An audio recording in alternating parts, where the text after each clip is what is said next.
Opa, there it is. Welcome, everybody, to Stavvy's World. 904-800-STAV. Call in. We'll solve all your problems.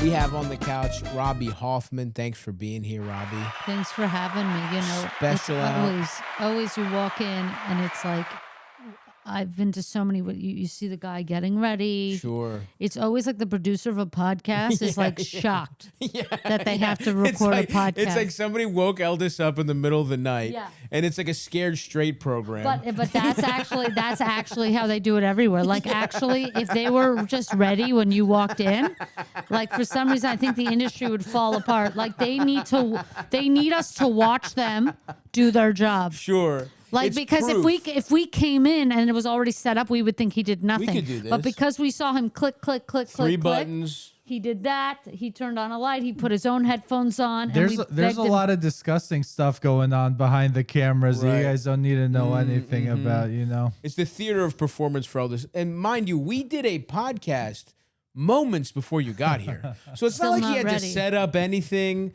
but it was that he had to refocus. I didn't change. Why did my camera need to be refocused? They just like to go, for those who don't know what's going on, there's a camera on a tripod, and what they do is they just do that. You do a little tinkering. They turn off and on again. And it all takes 10, 12 minutes. It takes too long, absolutely. It takes, and you're just sitting here. We don't know each other. We don't know each other. Yes, we could get here and we could talk shit. We could talk smack, but we don't know each other like that. In fact, and I haven't said this, I've been begging to get on your podcast. Wow. Well, there's no other podcast I wanted to, because I feel, and I'm so, I said he'll never have me on because I think we had a weird interaction. Where was because this? I'm always weird. I can't be chill if I don't like remember someone. this, so that's good. Oh, this is good. Yeah. I have no chill. You know, people say like no chill, like just, you know, I've had friends all the time like you have to chill.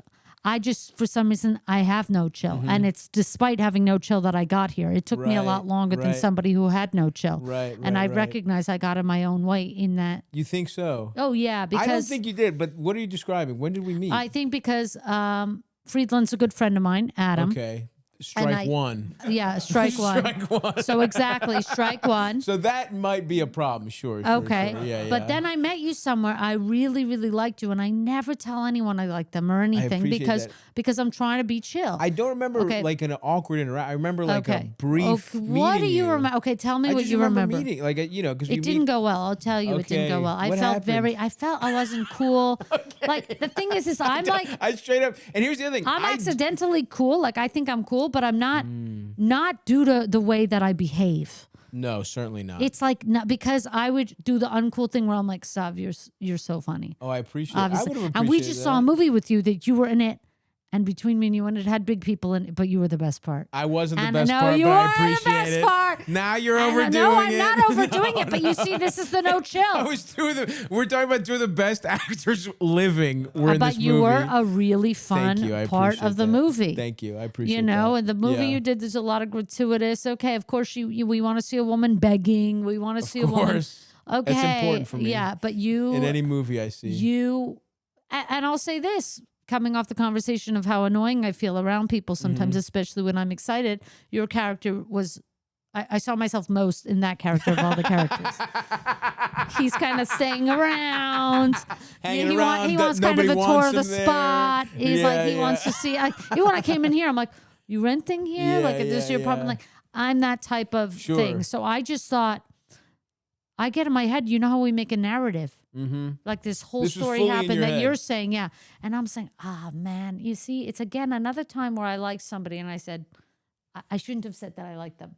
Because the fellas, it goes right to the heads. Sure. Fellas don't like, apparently, guys, you can't go up and you say you like them. Like they think that's like, I don't know. Like they're too good immediately. I got a sense, but I knew you weren't like that. So this one I knew I screwed up. No, I don't. I think for me it was more like if anybody is too effusive, I just don't know what to. I'm like, dang. Exactly. You know, they don't know what to do. It's not that I'm like I like the compliment and I take it, but I'm just like, oh, cool. You know what I mean? Like, thanks. And then I go, you stupid to me. I'm like, why did you even say anything? You can't like people from afar. And this is probably how people who come up to me and say something, right? You know, and maybe I didn't say the right thing back. I try and have empathy for myself in them where they probably walk away and go, why did I say that to Robby or something? By the way, if you had an interaction with me and you think it didn't, I forgive you. Right. Give grace. You're doing the best you can. You saw Robby Hoffman. You got excited. I saw Stav. I got excited. It happens. This is fully you saying this to yourself. It happens. Over us meeting, which I don't remember going badly. So I'm so happy. So I never go through all of these things. They all happen through friends and stuff. Yeah. I went through people. Right. They said, is there anything for the special? Because Netflix has you going here. They have you going there. Yeah. Is there anywhere you want to talk about your special with? I said, I'd love to go on Stav, but I don't think I had such an interaction where I gave him a compliment. By the way. Was I weird? Did I take the compliment weird? No, I think I was too. I have to take it. I have a thing where this is in LA, I'm right? cool in spite of having no chill. Sure. I am one of the only people I know cool in spite of having no chill. I just didn't even think about it. I saw you and I just didn't even think about it. Like many people who probably see us on the street. Right. Okay. First of all, some of you may take this from us and start to think about it. I've started to think about it. I don't just run up to everyone. And you should also start to think about it. However, if you do not think about it and you see me in the street and you come up and it's fine. Has that been happening? Trust me, it's fine. Have you been having weird interactions on the street? No, I don't think they're weird. That's why it's fine. Yeah, I think they're if fine you walk too. away and you think it was weird or I didn't like what you said to me or whatever, get that done. It's over. I agree with you. The only way it can be bad is if you overstay. I've done that before. If we have a nice, I have done that before. Yeah, sure. If we have a nice, especially when it's like, hey, nice to meet you, big fan, whatever. It's like, oh, thank you very much. I'll take a picture. I'll even chat for a little bit. But when there's that natural break, take the natural break. But you're learning. Go. You're learning. I gotta go somewhere. I'm usually. And that's fine. I'm always late. That's another thing. I'm always late. So I have a worried, angry face at myself. Yeah. If you see me in the street. And I wonder sometimes. No, I was embarrassed myself because it is where we're in this industry where we can be, we're doing it, but we're also fans of each other's work sometimes from afar, or we meet through frenemies or whatever it is, and it's an awkward thing. It's his enemy, my enemy, and your enemy isn't my enemy. Okay, and so it's this awkward thing where we've gotten cool and jaded. We don't have to say, but sometimes once in a while there's somebody with a little something that I'm like, I actually You'd like fuck to have with an it. actual And I do it. I break my rule of whatever. Not that it's even a rule. You're jaded naturally. We do this all the time. Sure. But sometimes I get to feel that innocence again where I'm I'm excited too. Yeah. And it's just nice to lean in. So I'm glad that you've reassured me that it was nothing. Just when people see me and they probably spiral, did I say the right thing? Did I brought up, this, that. It's all good, baby. Yeah, that's what I agree. I fully agree. It's funny that you're always late. I thought I would be late here because you have a packed day. Right? A packed day, but also between the subway and but so I said, well, you message him and say that we're running tight. I was on time. Yeah. Great. See, my on time, I think that's late. I know. Yeah. Oh, so that's how I operate. I'm like, have you always been? Was that were you maniacal about being on time? Well, my mother had such a reverence for anybody wealthy growing up. Especially we had a doctor appointment once a year for school. Sure. You had to get a clean bill of health, a checkup. If the school didn't require it, we never would have been at the doctor. Yeah. So thank God the school, What school is this? What kind of school? Just whatever public school? I didn't go to public school. I went to a Jewish private school, all girls school, and then a regular Jewish school. Gotcha. Public school. Did you grow up in Canada? Where'd you grow up? Yeah, I'm born in New York and then I grew up in Montreal. Oh, interesting. So yeah, small Jewish school that required that you could do, whatever. Yeah. You can go to school. That's good because a private school sometimes they'll eschew basic health stuff. So it's good they made you go to the doctor. Oh yeah, this was a good school. This was a really expensive school that we got subsidy to go on. Nice. In Canada, right? In Canada, yeah. Gotcha. Which by virtue, yes, it's a Jewish perk. I'll say that. I went to a good school. Thank God. By the way, it's been exposed now, but I'll be the first to say I benefited from that, and it was a fantastic education. And thank God it sent me to the doctor, but my mother would be there before the doctor was there. We would take the bus because she didn't want to fuck up us going to the school. Mm-hmm.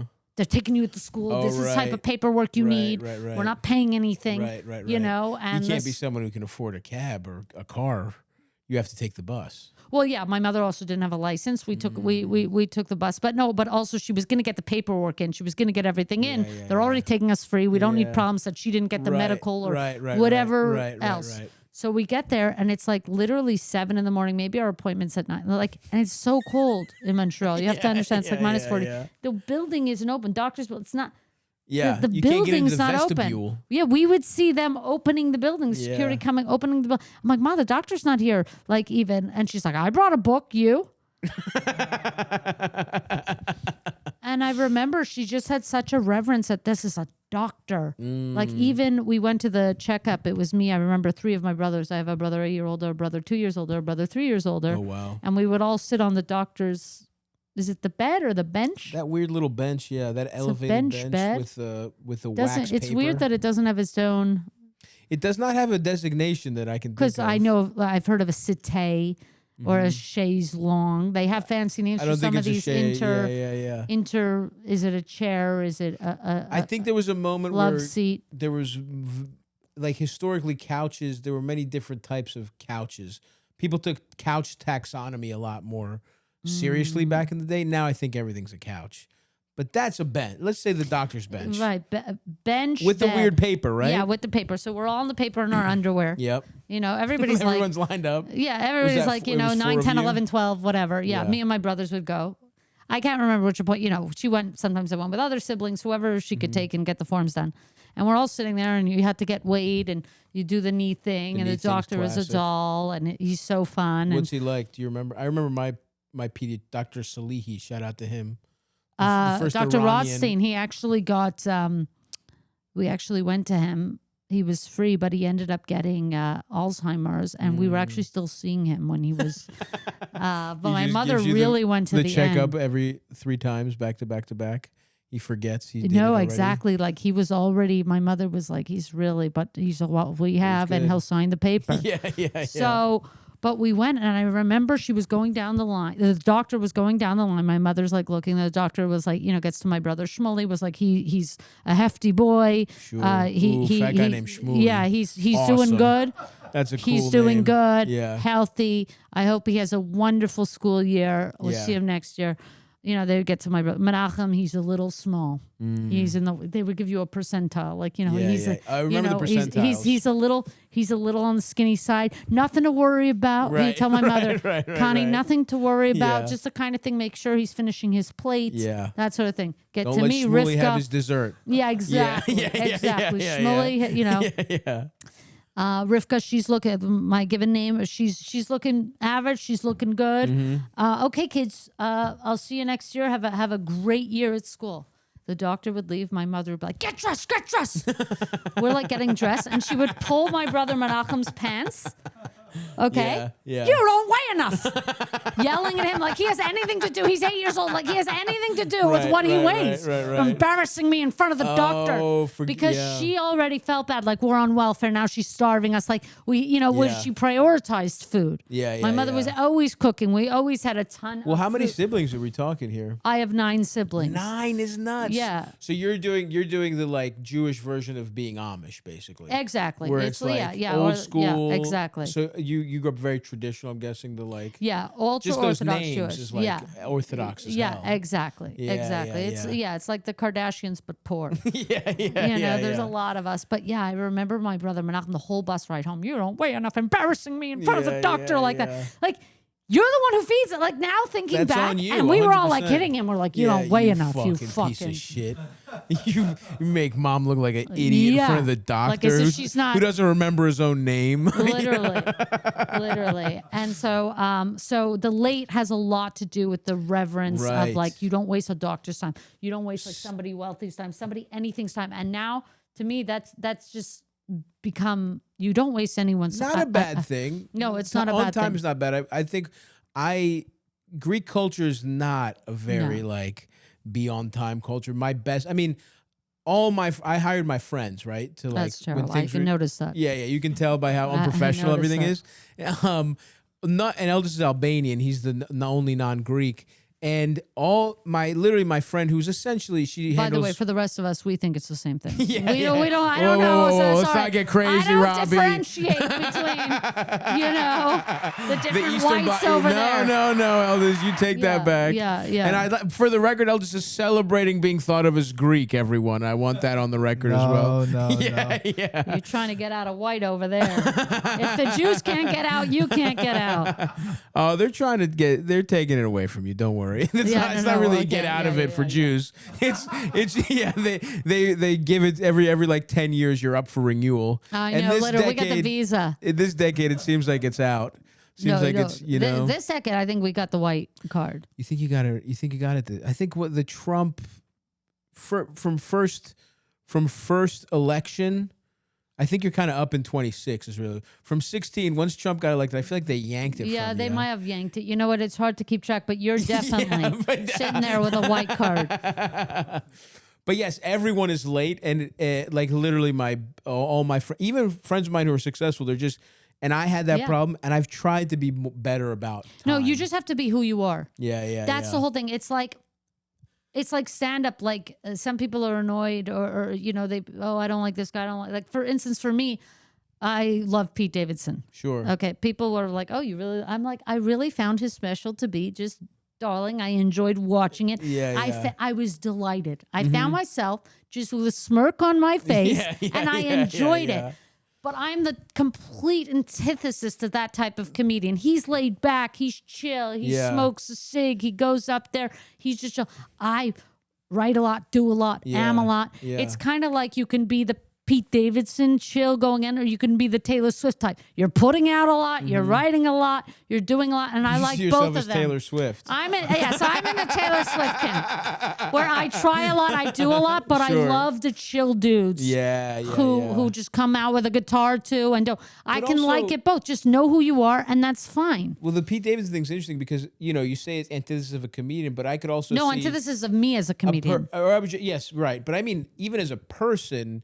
To me, what you're describing, your upbringing, to me, sort of trash coded, East Coast Pete. I'm saying not you. Okay, I mean he's I was like, what'd you say? No, certainly not. I mean a guy who's wrong. tattooed, fucking drugs, right. fucks around, kind of just.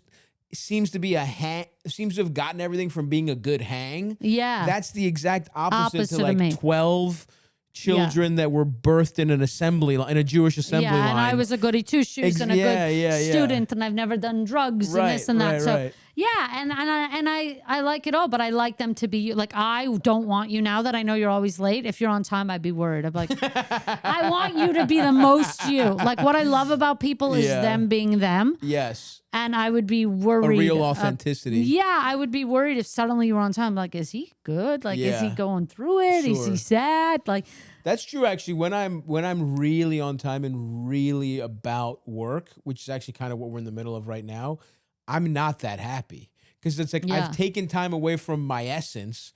To make sure that work gets done. Yeah, that's terrible. No. You got to be distracted. Sucks. You got to be carried away. You got to be, what's that smell? Let's check out what they're cooking in there. I know. Dinner went late. We had drinks. Then I saw somebody. That's always nice. I ran into an old pal. When you can live, I do love living my life that way. And actually the great tragedy of success is that it's taken away the ability to just sort of float through life. Really? Which I want to get back to. Like I want to plan around being able to just, because I also definitely identify with I think I'm good at stuff, but I think my good skill is hanging out. Ultimately, it's just having a good time, figuring it out. Well, if you and I don't want to discourage you from hiring your friends and things like that. But if you hire people who is on thin ice. Robby, come on now. There is a world in Stavvy's world where you hire people who can assume more of the responsibilities. Right. You can delegate some of the worky stuff. True. To them if they could take on that responsibility, which would free you up to be who you're supposed to be, which is why people pay to see you in the whole thing for the hang. So there is a world in Stavvy's world where we upgrade the staff, Yeah, or I the like staff this. step up, I like to think or that the it- staff step up. This is great. And understand that he's expressing a need in his Right, life. you hear this, but she's Elvis? been Stop, bogged listening. down by all the extra work. I love and this. I'll tell you, there's no work without him. You don't have a job without him. Ooh, yeah, listen to that. Here's the thing, So Robby. there's If a I world- wasn't here, Stav wouldn't be as grounded as he is. He's grounded He needs plenty. his confidant. That's fine. That is He's true. grounded plenty. I actually do. There is the great trade-off of like having your friends around also means some people can actually talk to you like a human being. Whereas like I'm sure you see people who in entertainment, it's like they're surrounded by people who depend on them for everything and also can't cross or like can't. I can't wait for cross that. the- See, I'm Yeah, somebody, I you're can't ready wait for to that. sell out as soon as humanly possible. I'm sick of all you people, and I'm ready for an upgrade. I'm ready get for that. Delta Comfort. I get that. Yeah, I'm yeah, ready. Yeah, yeah. Folks, have you heard of Visible? It's one-line wireless with unlimited data and hotspot for $25 a month, taxes and fees included, all on Verizon's 5G network. Visible is built for tech-savvy people. You can bring the phone you have, switch and activate within a matter of minutes. Plus, their plans are simple and straightforward for contract-free wireless. Do you have a resolution to save in the new year? Visible can help you get to your 2026 started right.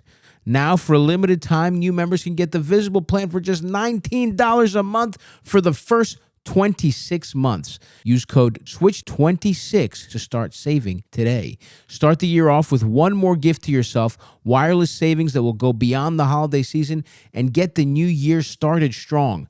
Switch now at Visible.com. Use promo code SWITCH26.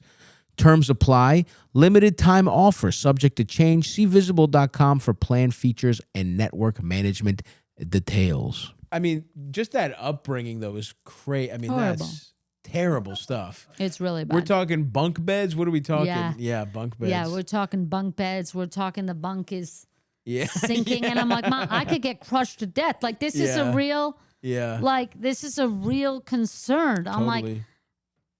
like, What did your parents do? Like, your nothing. We were on welfare. Oh wow, your dad didn't do anything either. My father wasn't in the picture on and off. Gotcha. My father was in the picture in the How beginning, you- and he studied. He was in the picture every 9 months or so. It sounds Yeah, like. well, he would pop studied, back in. He would But pop no, back in, have a they kid. didn't. They gave it all to God. My parents almost like, super religious. yeah, it's like they just give it to God. Wow. Like, if God wants us to eat, we'll eat. Wow, that's crazy. Like it's they give it to God. So however we were on welfare, and which is, I love when people are like, people take advantage of the system, like these people living on welfare. Yes, my parents are retarded.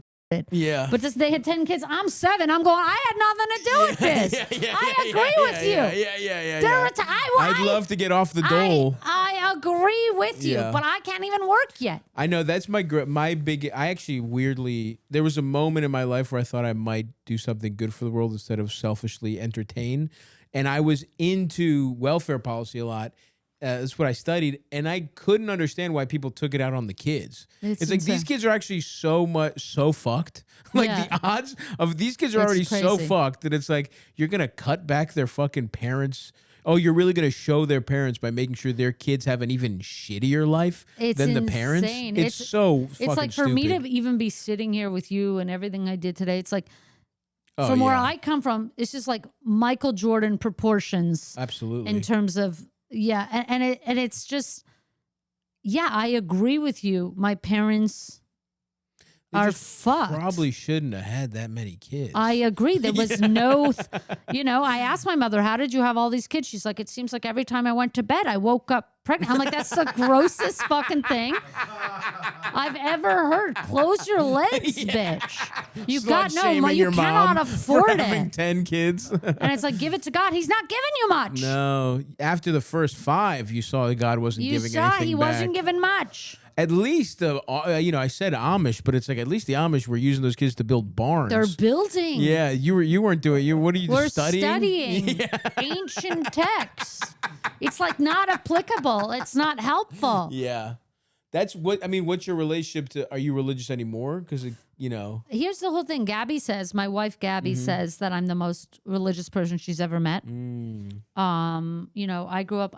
Now I equate like being religious to like induced OCD or something, because like there's a way to do everything. There's so many little like traditions and laws, you know, for instance, kissing the mezuzah when you walk in the door. I still do that. I'm not an animal. So there's certain things, you know, but it starts to, the line gets blurry between OCD and religion. I think for now, like if people ask me if I believe in God or whatever, I definitely think there's, I think it's, there's something bigger. Something out there. I think, you know, when somebody asks me about the afterlife or things like that, I think it's as crazy that we're here living this earth that there could be an afterlife. Yeah, there's nothing I don't believe in, almost, is the thing. Like anything you tell me, like I could get into it because I just don't know anything. But you're not still studying. No. Like I don't do that. But I definitely give it to God. But I don't know what God is. Yeah. Maybe it's an energy. Maybe it's forces. Maybe it's everything coming together. Just something larger. I don't know. Was there like a definitive moment for you where you were like, because you're primed to, you know, rebel against. Not only is like. Well, I remember the first time I ate not kosher. Oh, okay. Because growing up as a kid. Yeah. All the non-Jewish kids. After school, whatever, they had like a McDonald's Happy Meal. Yeah. And it was in that little house. Sure. I remember the house. And as a big time. kid, I'm just like, I want a Happy Meal. I can't be happy too. Yeah. It's literally like, called I the can't Happy be Meal. happy too. We felt like we were like denied happiness. What are your lunches looking like? What's mom packing a in peanut there? butter sandwich, 4 Damn. saltine crackers. Ugh, tough stuff. And now Gabby says that all the snacks I like are so Soviet Union because I like I'll take a sleeve of saltines with some peanut butter and call it a day. I just don't understand. Yeah. And she's like, I haven't seen saltines in so long. Yeah. No, that is a complete poverty food. Yeah. So, but you know, I love the anyway. And if I'm splurging, I'll do the Ritz. I like to. The Ritz is the upgrade to me. The Ritz is Buttery the upgrade. crackers. Yes. Sure, That's the upgrade. That's that's flexing. But wait, what were we just saying? The rebellion. The first time you ate not kosher. No, so all I wanted was like a nugget growing up. Yeah, if I like just the waft of that smell. Oh, they were the best. Right. So then I remember I was in college in Montreal. I went to, after high school, you have something called CGIP. It's like, anyway, I was in college. Like a year program? Yeah, it's like a year program, but you do university for 3 years and you do this year or two program. Interesting. Before. Anyway, and they call that college and then university. So I was studying and I was starving. I just had an exam. No, I had like an 8 o'clock or something. And what exam. are we studying in college? Accounting. Accounting, really? I mean, we're just. Well, because I didn't think I was going to go to school. Yeah. So, because my mother would, we weren't taught to dream or anything. If anything, we were discouraged. My mother would say, school's not for everyone. School's not for everyone? Because it was like, a racket. It was expensive. She always got us into this private school, but that was going to be it. And so so what's the goal as growing up? Because they weren't going to let us in free there. We went to a Jewish private school that let us go for free, right. And they reminded us every year. Yeah. It was it was horrible. But what's your mom like? What do they want for you? I guess is nothing. The There was no expectations of us. Really? Zero. So they're just, to them, like their base. They're just existing, and to them is what you do is just have 10 kids. Like it's insane to me to have that many kids without. There's no thought. Being like, I mean, it's not like zealots have that many kids, but your parents sound like sort of like ambivalent zealots. Like it's the weirdest combination of anything I can think of. There was no thought. Like, people read parenting books and this and that. There was not a thought. But there wasn't even like. Even when I got into school, I remember being 18. I was like, Ma, I applied to school. I got it. She goes, I can't do all that. You'll have to pay for your own bus pass if you move out. And so that was it. That's fascinating that they wouldn't want you to go to fucking school. It's good. They want you to work, get a job. Right. We just didn't. And was the plan that you would stay at home and everybody pools their resources? Everybody moved out at 17 or 18. Everybody moves out. Yeah. This is the most bizarre setup I've ever heard. You're like, I was fully a grown up by like 7. I mean, I remember being 5 years old and changing my brother's diaper. My brother, I was small in my family, and one of my little brothers was as big as me, but he was a year and a half younger. Yeah.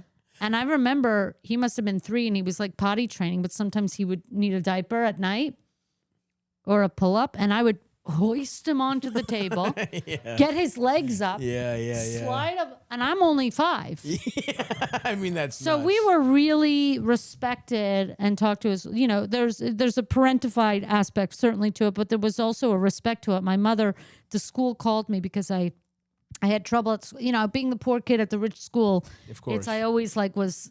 It just felt uncomfortable and you're not all just the time. The poor kid. You're also the weird kid, I would guess. Thank you. Because it's like, because you have fucking all your siblings are there. You're terrible. Like, they're the poor ones, and there's fucking 18 of them. Yeah, and my brothers were always getting in trouble for like violence. Like they were always like beating each other up, and I was like I was their sister, and it was just. And my mother, though, let's say they would call the school, my mother would be like, she's your responsibility from 8 to 4. That's nuts. Like when my mother would say what happened at school, I'm like, Ma, that teacher, she's fucking crazy. And she'd be like, I know she's crazy. She is. She's off. I met her. She's off. But can you just be good? This is such. My mother was like, please just shut up and listen to her. This is an amazing opportunity for you. Don't you know? Don't you know this could be a great opportunity? She must have been young, right? Your parents have kids, So it's like, did it feel like they're your roommates more than anything? No, it just felt like I remember being 10 and looking around and seeing my mother and being like, I got to get out. There's nothing doing. This is not good. Are there uncles, aunts? Is there any shining light in the family? I had an Uncle Rob in Vermont, but we didn't see him often. And that's how I get my name, Robby, because when I was starting to do stand-up, I had this accounting job, and the reason I again, and see, we came back to it very naturally. See, I'm a weaver, but we've come back. Is I grew up so poor that when I got into school, and we were taught school was a scam, which it is. It is. And my mother was I think right. Higher education, but she said like you have to, what are you gonna? If you go to school, it has to be for something you don't know how to do. So you're, art. You go to the library, take out books. What do you need? It's all free. So I asked the academic advisor, what's the least amount of school for the most amount of payoff? And she said, if you go into accounting, they'll give you a job this summer. You could get paid internship. So that really spoke to me. And then I interviewed at an accounting firm, and they gave me a laptop for keeps. I was like, for keeps? And so they gave me the laptop. I was in. Wow. And that was my first time having the laptop, which imagine how... People ask me, like, what's your life like now? You're having such a moment. I've had so many moments. One was when I got my laptop. It's not like the other kids didn't have a laptop. Every kid but me had a laptop. Wow. Holy fuck. So it's not even like I grew up, there was no laptops. Everybody had a laptop. It was bizarre to be printing the teacher's lesson. And then I would print the slides and then write on notes on them instead of directly in the notes on the slides. And what's entertainment like even?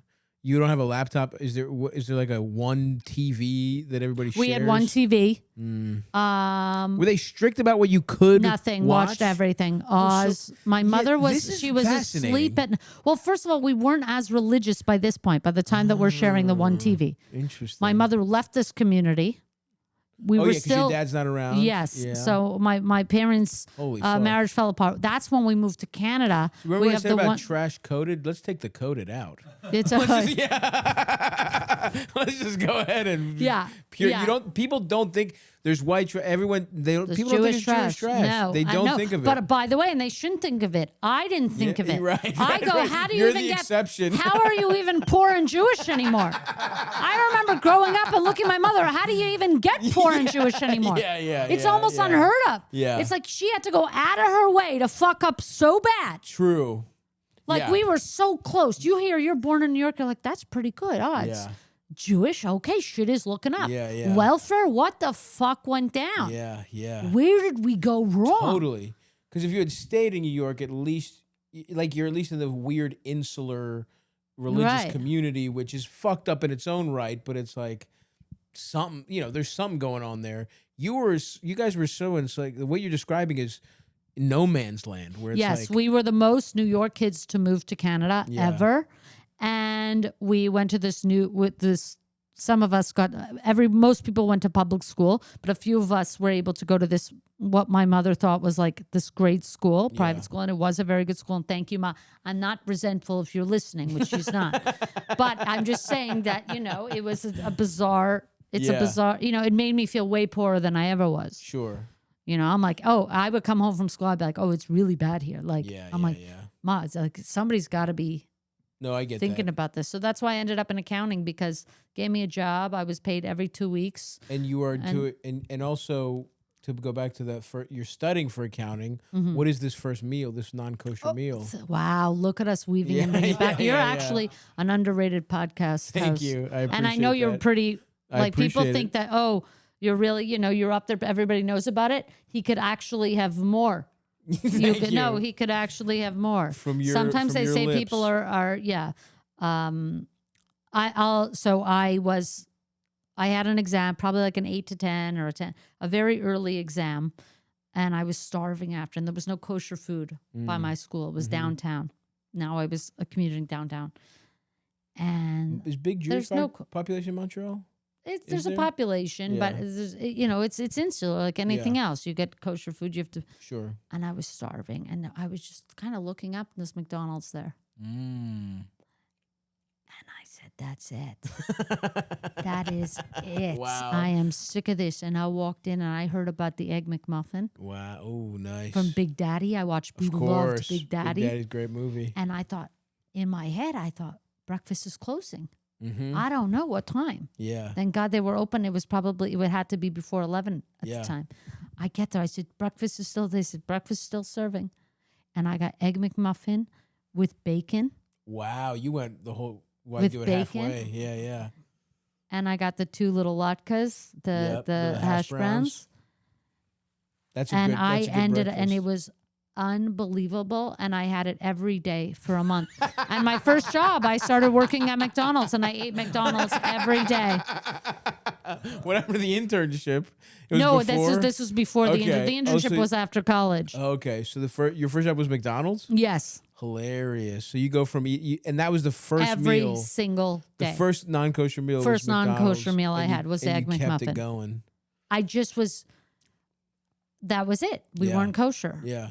And nothing happened, and it was fine. I mean, I don't know still, Hashem, sure. but I'm hoping. He could be playing the long game. I know. You don't know. You want giving you all this cool stuff. Yeah, and I already feel like I'm gay. I got to be careful. Like I'm getting away with murder here. Yeah, absolutely. I'm getting away, but I do feel like even with coming out gay and not being kosher, like for some reason my relationship with God, whatever there is, I feel like if there is a God, like I feel like He fucks with me. Like I feel like He's just like, what are you gonna do? It's Robby. Like, I feel like He doesn't really, like, He's not as hard on me. Like, He's like, well, that's Robby. Like, I feel like we get along. We just, we just respect each other, and that's just how it is. That's a very interesting look at it, because it's like, is that your way of processing having good luck? You know what I mean? Right. Because, like, your circumstances are one thing, also just entertainment in general. I mean, I struggle with that too, where I'm like, the way I process it is just like, I won a lottery ticket. Yes, exactly. Like, so, but I don't think of that as me and God are boys. You know what I mean? But I think He fucks with you. You think God likes me? I'm getting word in now, and I think He's like, tell him to come over. Yeah, I'll hang. Yeah, I'm down to chat with God, but He just went grocery shopping. I'm like it's a stocked house. Yeah. No, I always feel like He just maybe that's when they say, first of all, people are allowed to tell us that Jesus spoke to them. God fucks with me. How's that? Sure. How's that? I guess you have as good a case for it as anyone. Thank you. I appreciate that. I think so. Thank you. Are you doing the best out of all the siblings? Would you say? Everybody is doing, thank God, really good, really well. I think actually, randomly, my mother the non-parenting ended up being the best thing to suit us for this world, because nobody was hungrier than us. Yeah. And I think she ended up being the best example. I think she knew subliminally or subconsciously, or even didn't know, and it was accidental, which is probably the case, that she wasn't going to be around and that she was spread very thin. But she did shit that really, my mother valued a few things. We were going to be fed. That's why my brother being skinny really, because she really was cooking all the time. Yeah. And she made food last, and she made big crock pots of shit and whatever. And what do we give us a sample menu? Stew, it's all the chalant. It's I would see that crock pot. I would come home. We'd a huge, and I'm like, that's dinner for the next 9 days. Yeah. It made me sick. But anyway, now I love it. What's in it? It's like beef and carrots, whole carrots. So classic stew. Yeah, not like the little mini, like the big dildo carrots, like huge chunks of whole potatoes. With the racist Looney Tune cartoons where they would go to Africa and they would put bugs in it and Bugs Bunny and chop up the potatoes and carrots. Oh yeah, no, that's that's sort what of my you mother were was having. doing. Exactly, exactly. You get the big witch, the big witch spatula, whatever, and a whole side of beef. Sounds but we pretty were good. going to be fed. We were going to be sheltered. Yes, there's cockroaches. Yes, there's a roof over your head. Is there not? Sure. Okay, and then we were going to be educated. My mother, any free program, we were at the library every weekend. She let us take out whatever. She didn't monitor. And later on taking out videos from the library. And one thing she did was for her break, for her grown-up time, once a week, she went back to school. Interesting. My grandfather would come over and she'd be like, please don't burn the house down. Okay. And she would just go to school. And then one year when I was graduating university, and one of my sisters was in university also, we're all close in age, my mother was suddenly graduating. Whoa. And we're like, what? The bitch is graduating? But after 12 painstaking years of taking one evening class every week through the summers, holy shit, the bitch had enough credits. And we're like, I just, for some reason, always thought she'd be, but and I think it's something like that tenacity, which she never spoke of in nothing and even told the school's not for everyone. Yeah. She never even thought she would finish. Yeah. That sort of lesson, she ended up leading by example. Yeah. Accidentally so, probably. It was just to get her mind off of, to have one night outside the house. Yeah, your life is so bad that taking school is your I know. escape. She's such a nerd. I know. She's such a nerd. Get she me loved away it. from my fucking And malnourished she, 11 by children. the grace of God, graduated and got an Wow. undergrad. In what? What was she studying? Just general history. Yeah, history? Cool. art degree. What did she do when it was like when everyone was gone from the house? Did she have a Well, they're not second still act? gone. I have a brother at home, and yeah, there's a lot. They're not everyone. No. In fact, she lives with my brother, but she helps my niece, who's amazing. But people have family, and she's in a big grandma role. Oh yeah, I guess So, you're right. yeah, Grandma going right into the grandma role. Yeah, really So yeah, my mom's the same way. Where now my brother had a kid, and it's the most. It's like she's happier doing that. Like my mom does want to go to school too. And like I told her, well, she always said that. And I told her like, now it's like, yeah, go to school, whatever. Like I was like, I'll pay for whatever you want to do. It's too late now. She just would rather hang out with the baby. She's just like, the baby's the man. Exactly. Like the fuck do I want to go study for? But I know what you mean about that tenacity, because that's how I feel about my mom, where it was like, she was working at a certain point, 2 jobs. We have, 3 kids. And it was just like that example of like, oh, this shit, her life is bad. Like it's tough. And it never, it's just, she's stopping is not even a consideration, in a way where whenever I'm like frustrated with like shit being too busy or whatever, I'm like, if my mom could do what she did for 20 years, it's like, who gives so a fuck? lucky. I'm literally living one of the greatest lives I've heard about recently, and it happens to be mine. Like, I can't believe it. Heard about. Like, you hear about these lives? Do you know what I mean? You're like, their life must be great. I go to bed with Gabby, and I'm like, this is outstanding. Yeah. And having money, like, it's so much better. Like, that ruse of like, oh, well, money doesn't make you happy. I am here to dispel. Yeah. It is so much better. It really helps. It really helps. Yeah, when you grow up poor, to be able to help your family and to go to sleep at night. Yeah. I mean, it's just much nicer. Yeah, much for sure. nicer. It's night and day. That even comparing them makes no sense. Yeah. Well, they have to say that so they keep people poor. Yeah, Like exactly. The richest people say that. Yeah, and I'm telling you, get the money. Yeah. If you can. They're keeping us from it. But by the grace of God, 1 or 2 get out still. Yeah. We're like if the fucking God likes cockroaches. You, like us. According to Robby, God likes both of us. He likes must not to like listen. you guys. That's what I'm getting. He must. I don't know what you did to piss him off, but interesting. And then, but was there like so that's the first kosher thing. Yes. First breaking of kosher, which feels very symbolic. But was there like changing your name, coming out? Like, was there a real, like, did you feel like, was it just a gradual? It was gradual. It's like, becoming who you are? yeah. It's definitely, it's like a transition. Yeah. Sure. That they get their surgeries. Sometimes they start wearing a skirt. Then they get a surgery. Then this. and then they're become the women that they are. Sure. It was like that, but really, yeah. And there's still things that my mother, my mother is still kosher, for instance. There's still things like back home, like not everything has been shed. Sure. And obviously at our house, like, even though I went to a less religious Jewish school in Montreal, we were still the most religious kids at that school. Oh, but to us, it felt a lot less. Yes. Like you would think it's fanatic, but I'd be like, you don't even know fanatic. Yeah, Have you been, you know what I mean? Like, we're not reading by candlelight. We're not reading exactly. Yeah. But to us, it felt less. And so it was a slow, gradual thing like that, almost like a transition. Mm-hmm. Yeah, I get that. Yeah, into secular life. Yeah. And so what like, did you stay in after like Montreal or whatever? Like you didn't stay with accounting that long, or did you? No, I was in accounting for like 3 years. Mm-hmm. No, it was great because I was like, I'm getting paid every 2 weeks. Yeah.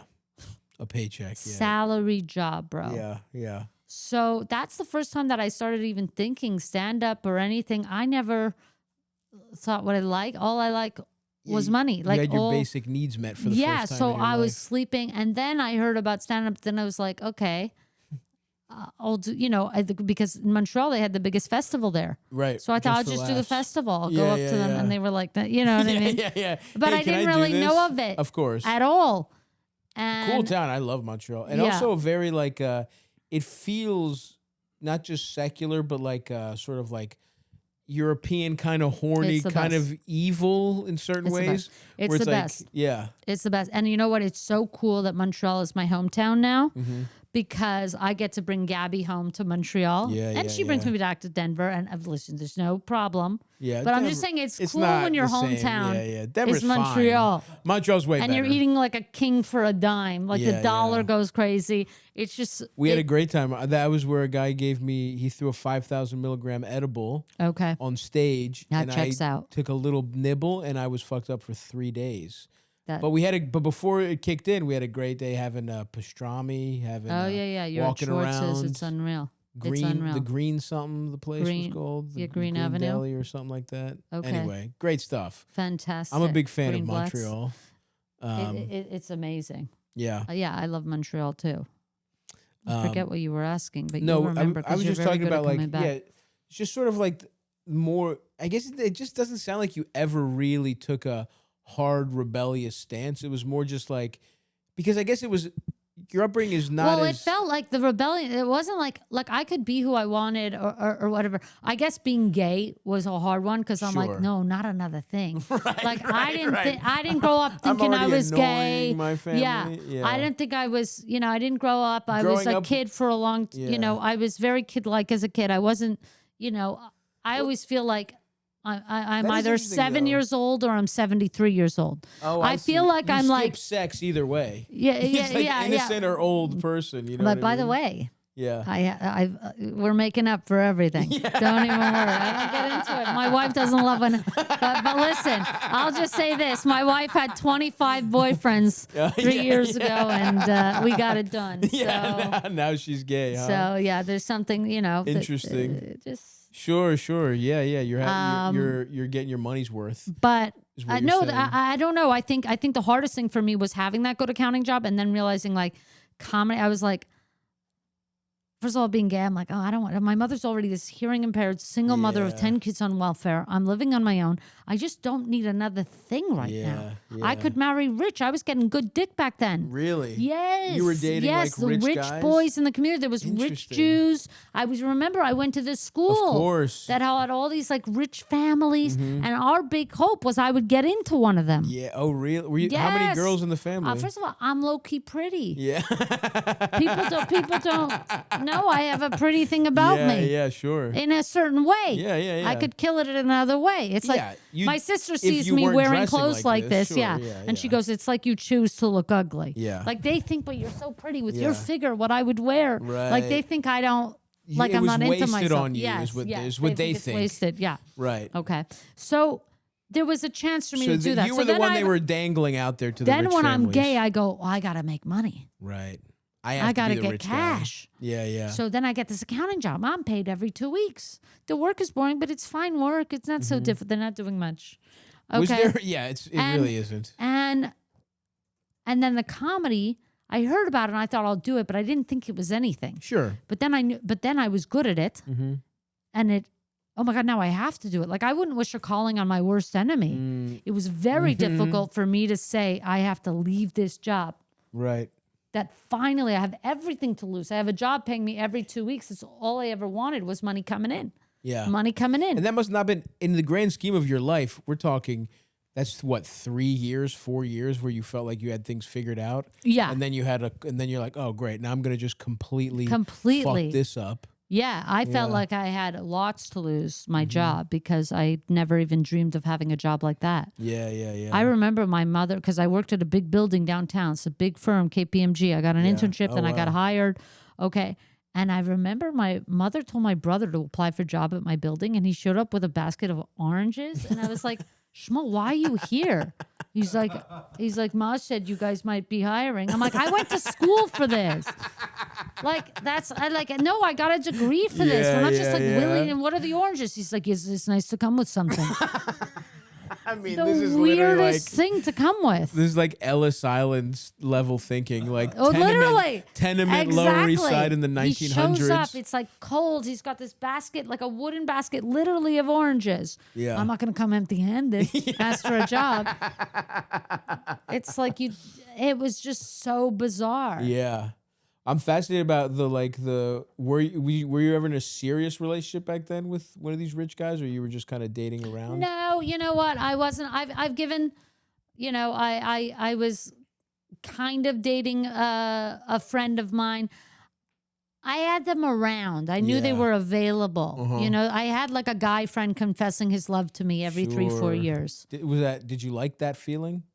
I did it. To me, it was a backup plan. And I would ask them, I'd say, worst case scenario. This is what I said with one of my friend Dave. I said, worst case scenario, if I'm in destitute stuff.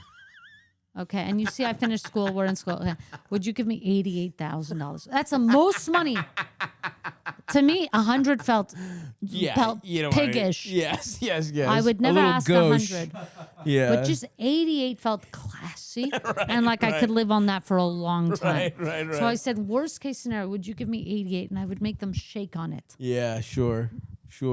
And this 88 to marry them, or just... No, just if I'm in debt. So if you really love me. Right. Oh, you just wanted a cash infusion of 88. Yeah, like you're telling me you love me. Well, what would you do? What does that mean? Right. 88 to me, pure cash, that seems a little high. Well, by the way, and there's some of them I can't call it now. Yeah. And by the way, they might need 88, and I'm happy to help. It might backfire on you. You might get a call. I'm happy to help. Call me. We'll see what we can do. Okay, so you had the kosher moment. Was there a similar gay moment where there was it was McDonald's? Who's the girl version of McDonald's for you? Italian girl. This was at college. It was all happening at this time. College. We were going, right? Yeah. And I didn't want to be gay. I never would. I was outed brutally. I don't think I ever would have come out. I appreciate and respect a closeted individual. I do. There is a dignity to it. There's a dignity to it. There is a dignity. You have a private life. Excuse me. Right. You could Excuse say, me. no, I'm just private. No, you know? exactly. Yeah. It's like I was just saying, my sister always said, if you're a grown up who likes Disney, there's some things you can keep private. I agree. Right? Disney adults 100% should be closeted. Yeah. This is something in private life. Absolutely. Okay, so that's what I felt about it. But I was brutally outed. What happened? I was it was like the end of the year, and students got to go to this student bar, and there was like picture sales, and everybody was putting in whatever money they had. And I went to the bathroom with my girl. I said, you don't talk to me in person. Like, you don't look at me. You don't anything. This is the Italian girl. Yes. Okay. Yes. Okay. And she would do graffiti and stuff. She would be like, "Oh, spot me." I'm like, "I'm gonna be the one narking on you." Yeah. Beautiful building in Montreal. You think you're tag? The building is 400 years old. This is a masterpiece of architecture. Yes, absolutely. And they think their little tag, her tag, is what's gonna complete the building. Right. In any event, and then we were in the bathroom, and we were making out in the stall. Classic stuff. And then it opens the stall. Like we were lunged out of it because people were coming in and out and the Sure. doors weren't. Busy and we bar. were caught embracing. Ah. And this bitch, Carrie, a rich girl, Mm-hmm. saw, and it was like a walk to remember. The next like day, it felt like when I walked into school in the cafeteria. In college. Yes, but our college, again, it's like pre-college. That weird, like, yeah. Okay, and it was 13th very grade. segregated, like a prison. There was a Interesting. Jew calf. I'm not making this up. If you went to Dawson, in the comments, confirm this. They call All it the Jew Jews, calf. and then there was Conrad's, all the Italians. Mm-hmm. There was a black floor. Sure, if you were sure, black. sure, No, sure. it was extremely I believe you. segregated. The Jew calf was one room Mm-hmm. on the 3rd floor. Mm. The main floor was Italians Mm-hmm. and black kids and just generally cooler people. Sure. Okay, and then we were on it the was 3rd like floor. cool segregation. It was cool segregation. Okay, so I walked into the cafeteria, and you couldn't really be in the different calves. It was weird. That's why, because like my Italian So girlfriend. what happens if you go get a slice of pizza and sit down and No, they would they would kind of give look at you. okay, Like if I interesting. just went to the Italian floor, they would kind of just be like, "Well, who do you know here?" Yeah. And I couldn't say the one Yeah. that they had because that would out me. Uh-huh. We I each had see. one, and you know Well, let what me I ask mean? you this, not to be indelicate. What's your personal style at the time? Because you think you're I being was feminine with a hint. femme hint. Okay, yeah. I had If the you're hair really down. paying attention. If you're really paying attention, I thought the Converse were given something. right. You know, Right. so but especially being caught with the other, she was a She was little more clearly- advanced than I. I see. She was wearing a lot of layers, and I would tell Sure. her to calm down on the layers. Right. It was outing everybody. Yeah. And she, so if she was the Italian I knew on the Italian floor, it's over for me. You can't. Right, and Italians and Jews talk too. Right. We wouldn't hang out in the same calves, but everybody had class together. So you could have your school friends, but then when you had lunch, This is insane. when you had lunch, you ate lunch separately. But in class, you could be friends with anyone you This is wanted. I was fucking friends with all crazy. kinds of people. This is how it was. Segregated lunchrooms. Everything was segregated. And Interesting. then Montreal's like very multicultural, but segregated. It's like the weirdest okay. thing. So There's something to that. If some there's place communities, is like super they're- old, Yeah. in terms of their, in terms of being like diverse, if you started being diverse in the 1700s, you were also gonna segregate. You're saying that's what our Yeah, place was. yeah. It was like, so I You're walked through my embracing- cafeteria, and it felt like a walk to remember, where her nudes were leaked and everybody is looking at her. Yeah. I felt like Everyone knows that's I'm the gay. Yeah. and I felt bad because I was like, we knew one other lesbian, and I was the kid who went when that lesbian walked in the cafe. I'm like, look at that. I was the internalized. Like Classic. I've had everything internalized. Like you Sure. name internalized homophobia, check. Internalized trans, check. Internalized check. Anti-Semitism. all of it. Everything is Yep, check. Yep. And I wouldn't have it any other way. And I wouldn't have it any other way. Were those all phases, or are you still rocking with all that internalized I self-hatred? think you rock with all of it, but it's also like I play, for instance, it's like some people yell at me about they, them, I can yell about they, them. Sure. Right. So I play whatever, I'll code switch what I need to show other people that they're annoying like me. For instance, Sure. if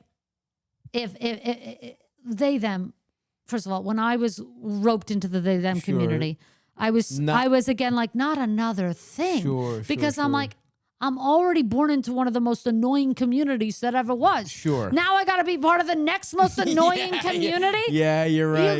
You gotta let Jewish plus gotta- non-binary is a tough You've combo. gotta let up on me. I'd love a cool community, something, right? So You read both those. I read both. Thank you. it's not- Exactly. You're not going to be able to hide either one.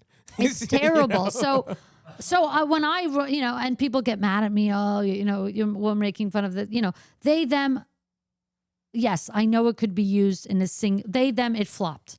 I've Sure. talked about this. And Yeah, I know yeah, that yeah. they, them is, yes, people complain it's plural. I know that it can be used singular in a fashion. If somebody hits you and you didn't see who hit you, you'd be like, they hit me. Right. Or if somebody was standing in line front of the 7-Eleven or something with you, you'd be like, oh, they were here first. Yeah, I get that. yeah. But predominantly, it's not used. Yeah. You said it would be an easy lift. It's not. It's been cumbersome and people didn't catch on. Okay, it flopped. Yeah. We have to be honest. But then at the same time, I went to a dinner, like a Shabbat dinner where they had like an old Jew there who was like, why they, them? What are they doing with they, them? Right. I don't understand it. I said, bitch, you don't understand space travel either. Right. There's a lot you don't have get. to understand. Yeah, sure. Just because you don't understand it, you're old. You don't know shit. Yes. So I kind of push back where I need to in both You want to be the senses. most conservative member of the community. In what sense? Of the that you want to be the they in the non-whatever gender fluid. You want to be the one being like, guys, come on, let's. I don't want to be anything. You don't want to be anything. I This is just want who you equal are. opportunity for everyone. Right. But or not even like I don't even want you know what? I don't know what I don't want or I'm just talking shit. I just sure. talking shit. You're just making you know a what I mean? value You're judgment. making like this big thing, like this big profound. There's nothing profound. I said some shit. And I know what you mean in terms of you're making a value judgment on it almost as an advertising firm for they them. You're saying like I would listen. it They didn't rolled go me the into way it. we They didn't- wanted to. We didn't exactly. Yeah. We're still sticking with it. But let's be honest. If you're doing they them, yes, I will do it. Yeah. It was a flop. Nobody came to me, and I have some good marketing ideas. We didn't even throw out some alternatives. Right. We didn't. We went with the plural. Somebody in some marketing room went hard with it, and they didn't consult some of the front-facing members. Sure. Members, and then I can't do it. I got to stick she her, and then you left me she her, the last she her on the motherfucking planet. Right. Because I can't take it another annoying thing. I can barely. This one's been hard enough. Do you think if your personality was different, you could go they them? If you weren't as like you said, annoying. no chill. If I had more chill, it's possible. But I'm running up to Stav. I can't also be they, them. Right. I can't be like, hey, Stav, I'm a huge fan. Oh, my pronouns are they, them. You're like, bitch, I didn't even want to say hi to you. What? It's like, it's too much. That's overstaying. Too many things, I understand. That's too many things. I do get that. Well, I think that's a beautiful philosophy to have, and I think it's going to really help. I'm sure Eldest has a lot of questions queued up that your expertise will help. It is a bizarre upbringing. I had no idea. It's very I thought bizarre. generally, if I had to guess, I just heard you talk about having siblings, I would see things pop up where you're having a lot of siblings. 'Cause I have friends who grew up in like those Orthodox communities, and I just thought we were dealing with much more straight down the line, left, very religious community, but you got a whole other bunch of other stuff going on. Yeah. You know what I mean? Yeah, It's not that like clean cut, grew up in a repressive environment and rebelled. It's much different than that. Yeah, no, it really was a hodgepodge. So it's very, and we lived should in my say, by the grandma. way, specials out right now on Netflix. My special on Netflix is already streaming. Robby Hoffman, Wake Up. And I don't want to sound out of line here, Stav, but I think it's one of the greatest stand-up specials recorded in recent history. I know. And I'm telling you, I would tell you that if it wasn't mine and I thought the same thing. I'm being as I'm telling you. I believe because, you. by the way, I've been in plays before where I go, by the way, he asked me to be in his play. It's not a good play. Not Don't very come. I good. would tell you if it wasn't good. Yeah. You know what I mean? So Directed by our pal John Mulaney, one of the funniest people of all time. one of the legends, sure and that was people awesome. won't believe it, but he asked me. Yeah. He heard Netflix was percolating about a special for me, and he called me begging me to direct it. The people will not believe. But I'm not here to lie to I you. believe You it. watch it for yourself and you tell me. Yeah, I believe it. Watch the special on Netflix right now, and let's take some calls, little Eldest. He doesn't have. Hey, Stavvy. I'm calling because I'm 19. I've been in a relationship with this guy for like 6 months. Everything's like going okay. Like I love him, but we had this issue No. about 3 months ago about guy friends. I have had guy friends like my entire life, specifically these two who I've Get been very rid of close him. to. He asked me to block them, and Block I them. said This guy's okay, an abuse. This guy's and controlling. told him I would, and then I didn't end up blocking them. Mm-hmm. You have to block him. You have to go to the police immediately. And this is where we need the Minority Report squad. We have to, at 19, get him at 19. No, that's unacceptable. Controlling behavior. Definitely. How much more we got here? Hold on. Like, we're very close. Nothing weird's happened. I was a lesbian for 8 years and I wasn't. And so, like, these guys, like... Wait, she said she was 19? She was living for 8 years? She said she was a lesbian for 8 years. But she's 11 years old? 19. Yeah. Okay, anyway, let's finish this. What is she, a 9-year-old lesbian? At a time when I was, like, very dykey. It's weird to attribute a child with a sexuality, like, like even a heterosexual boy or girl. Like, if it's like, I wouldn't even say, oh, it's a straight boy. I know what you mean. Right? Like a gay girl. Like, sometimes you like. There's that Curb Your Enthusiasm episode where he's dating the woman and he gives her son what do you call it? What do seamstress use? A sewing machine. A sewing machine.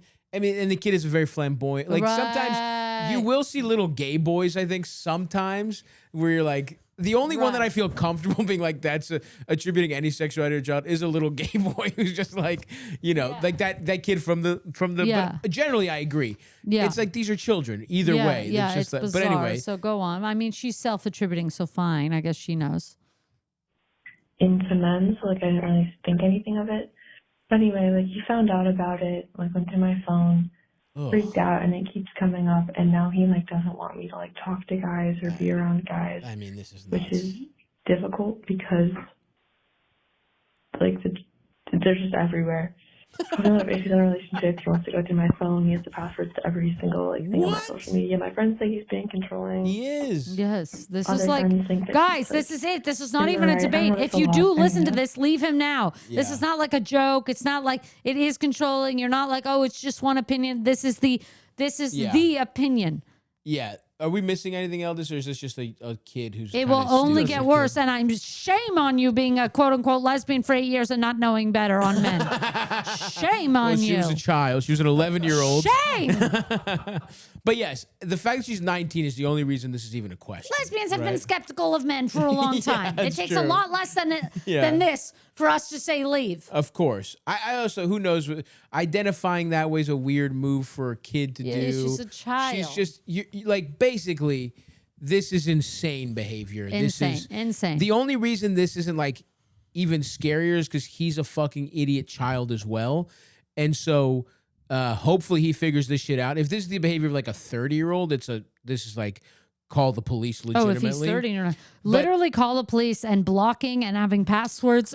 Nuts. That's insane. He can't have your passwords. By the way, I'm married. We don't look like, honestly, it's just either you trust or you don't. I think anybody looking, I draw like, if somebody really wanted to see my phone, sure, but it's like, every time if my phone's off and Gabby and I are cuddling and she could see what's on my phone, fine. She doesn't care. But somebody requiring all of your passwords. Right. Here's the thing. If you're in a relationship and it's going fine and you have some app on your phone that they don't have and you just throw it to them and they look through it and they like what do you care? Who cares? But if somebody's like, hey, can I see your phone real fast? Like, that's the weird, is wanting to do it. If you happen to see, you should be able to just randomly look at your wife's phone and she should be able to randomly look at your phone. Yeah, but when your significant other requires it, huge. And look, this is a 19, this is also a fucking young, stupid This call was kid. the equivalent of a whole red flag. First of all, even you think the whole call is a red flag. Even the fact that you called into Stav absolutely. is a fucking red flag. Absolutely. Every aspect of this. It didn't get better, it got worse. You're the lesbian, the phone, the guy friends, but I love him, but it's 3 months. Get rid of it. But the 19, there's not one green flag. There's nothing here. In general, at this age, it's like, if there's anything even sort of wrong, it's like, just move on. You're young, right? Age even aside, if you were 90, I would tell you the same thing. So totally, he's right. At 19, forget it. At 19, there's even stuff that maybe you could work through older, but this is legitimately, best case scenario, this kid is just Look, I also know what it's like to be a 19-year-old like boy and have a girl you love so much, like you obsess over that. Yeah. That You got to go through that like obsession, there's that love obsession, phase. and there was definitely like my first girlfriend in college. I was like, yeah, I was like weirdly attached and worried. Course.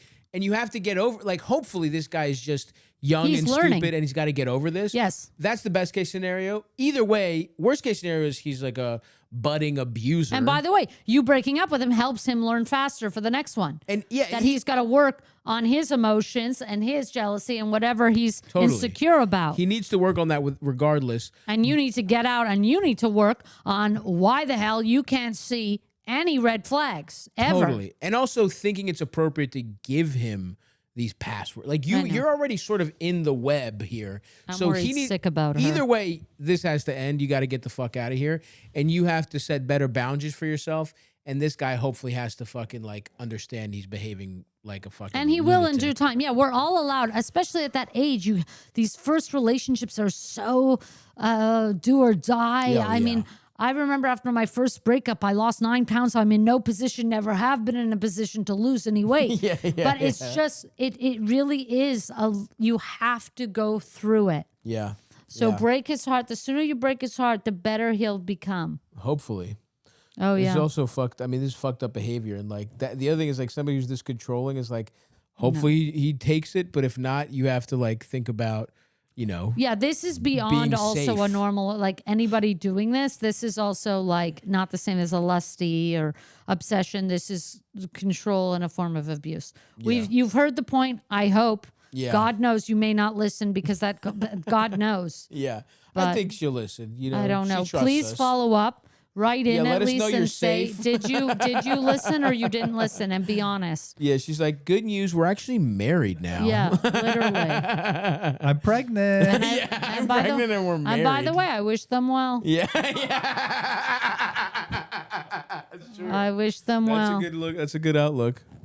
What else, Eldis? Hey, Stav, Eldest, esteemed guest. I got a quick one for you.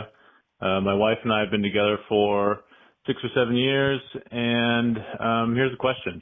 Whenever we go to a party or if we're ever out to dinner, you know, you eventually end up talking about what you do for a living. I am a commercial fisherman in Alaska, and she is an environmental consultant. Thing is, people think my job is fucking cool, and they don't give a fuck about environmental consulting.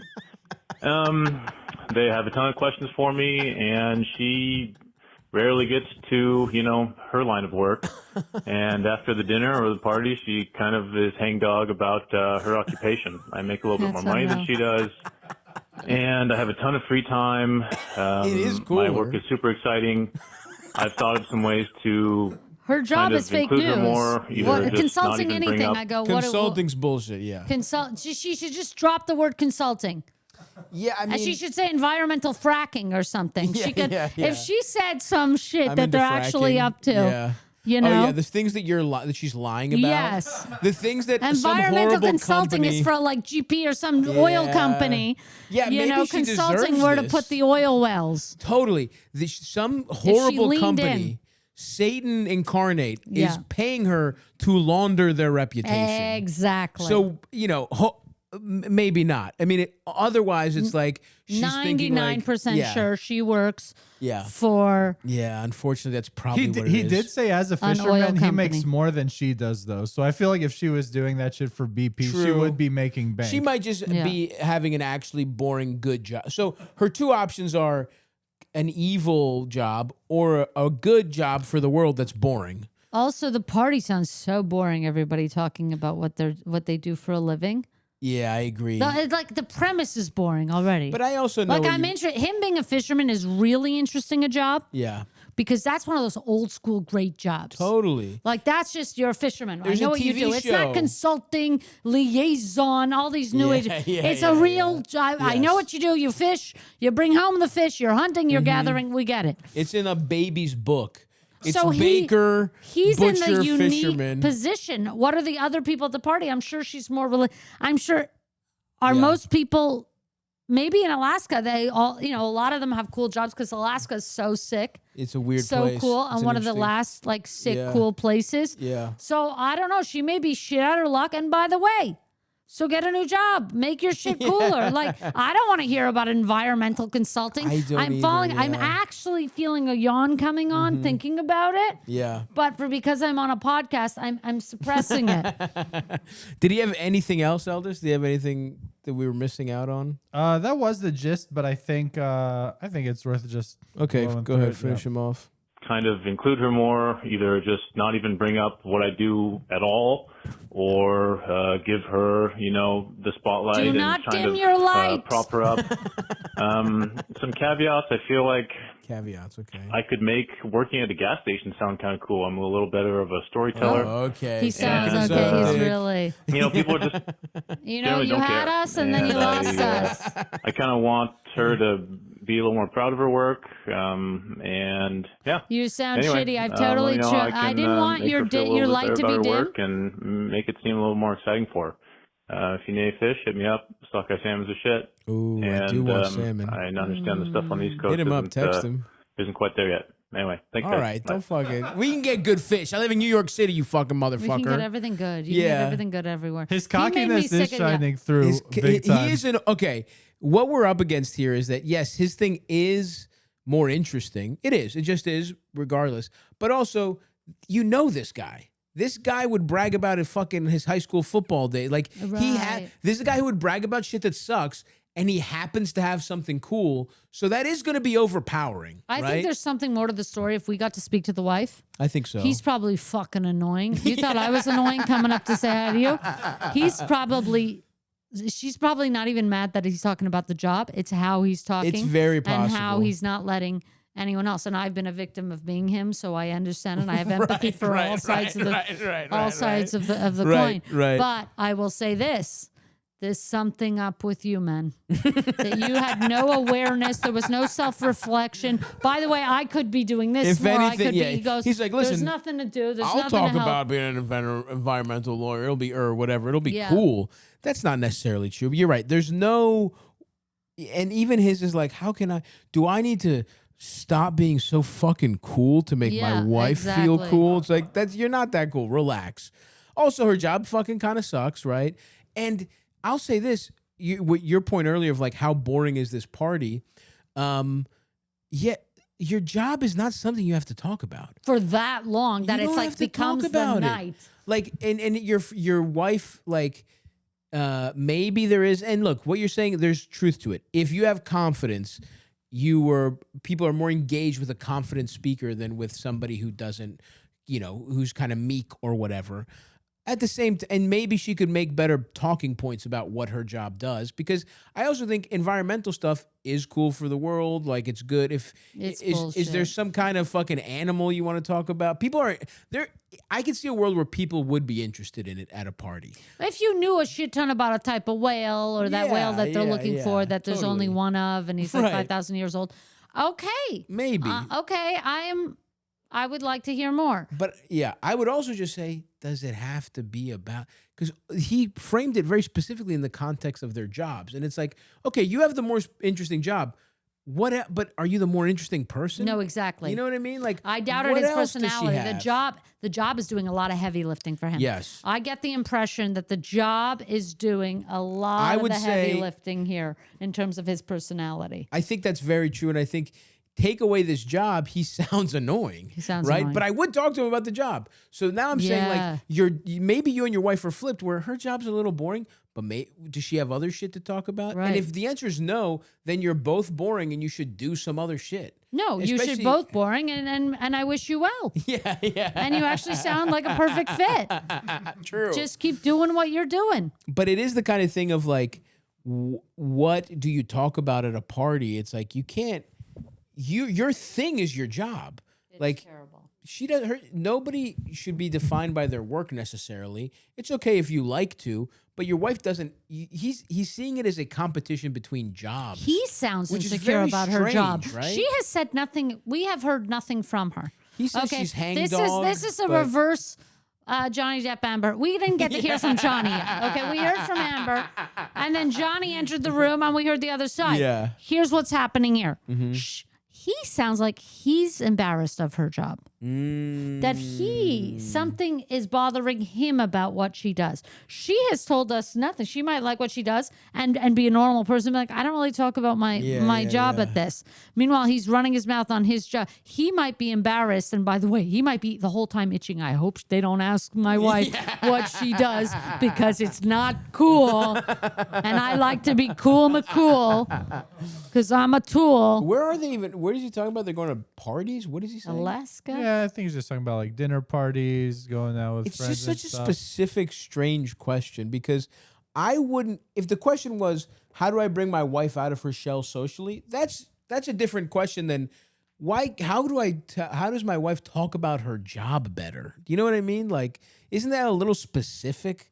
Does it have to be about the job? It sounds like he's bored when she's talking about her job. Yeah, maybe she loves it, but it is boring. Maybe she's a nerd who can go on about boring shit and puts the room to sleep. Maybe that's what it is. I'm willing to take him a little at face value, because like I could imagine being at a party. It's it's all the couples. Everyone's got an office you get to talk job. about being it's a like, podcast producer.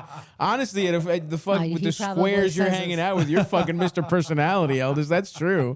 You drop your big podcast producer dick on the table. I'm like, yeah, traveling is so annoying, guys. Constant travel, crazy hours. I've been berated by so many people on television. So many people on television have made fun of my production abilities. Beck Bennett just pulled out a perfect impression. You only knew you fucking 10 minutes. That was pretty good. Yeah. Robby started this episode very astutely pointing out how bad you are at your job. But go ahead. But yeah, I mean, that is the kind of job that could light a dinner party on fire and have everyone like asking a million questions. Yeah. And if she is doing like good work, but would your wife be annoyed about her job not being as interesting? I see your wife as being somebody who, as an example, has a lot of interest, talks about other shit, keeps up with movies and shit. What's weird is he also said 6-7 years together, married. Like, this is just, something is just not adding up to me. 6-7 years and you're still navigating how to do parties together? We are a solid unit. Yeah. Gavin and I, we walk in, we know what the hell we're fucking doing. But obviously, we both have very cool jobs. Sure. Obviously. But I'm just saying it's the kind of thing that you haven't talked to your wife about. Well, I could also see. You haven't navigated like, hey, let's say she is upset that she was left out of a conversation. You'd be like, oh, I could open the floor more. Right. Or if she's insecure about her job, if I do take you for face value and she says it's a boring job, she doesn't know how to talk about it, maybe you could, I don't know what to do at that point. Yeah. I'm thinking off the top of my head. If you're such a good orator like he claims, right? You just said it yourself. If it was me, I could. So fucking give us some do pointers. It. That's good. That's exactly it. How about flip it? You can make anything sound good. How about the next dinner party? You have to talk about how good her job is. That is an excellent idea. Say, by the way, my wife works as an environmental consultant, and I'll tell you, she just discovered the last living whale of this species. You make it sound good. Anyway, were you about to make a point before I cut you off, or was that okay? Good. I cut you off, so thank you for taking that. Sure. It was actually me who cut him off. So you said, but you took the fall for me, and I appreciate that. No problem. I really do. But yeah, good luck. I don't know. Fucking who cares? Fuck this guy. Next question. Fuck them both. Yeah, fuck his dumb, that boring bitch wife. Learn how to tell a story, bitch. Literally wasting all this time. We've been working all week. I'm sure her organization has had their funding gutted this past year. True, dude. Absolutely.